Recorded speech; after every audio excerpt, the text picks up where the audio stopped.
Осыны той бітті. Айғайда шу, айғай шу, абыр сабыр. Эфирден шығып қалыппыз, кәдімгідей мына жерде.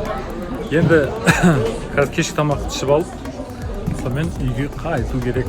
Балтамызға.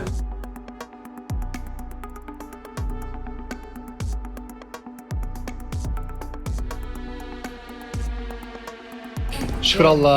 Қалай? Алла батыр. Бақыттысың ба? Жақсы өтті. Рахмет. Ағам. Жақсы өтті. Күшті ма бәрі? Сендер енді только бақытты болсаңдар болды. Қалған бәрін істедік қой енді. Сол.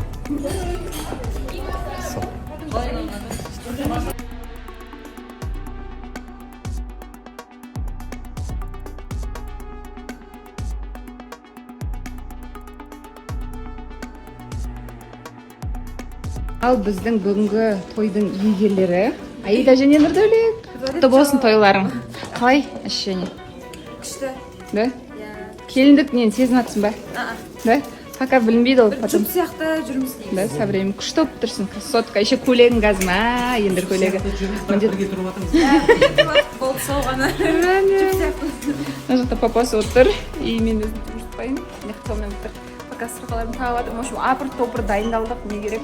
Әйтеуір осылардың тойына көрейікші, тойларын барайықшы, қуаныштарын бөлсекші деп келдік. Сол. Бастары.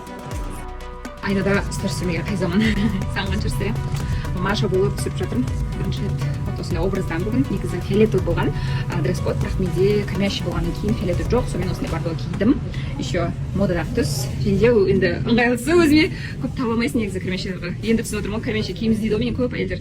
Оказывается, қиындау екен. Побольше маған кірмешеге арналған киім істеу керек екен. Соны түсіндім.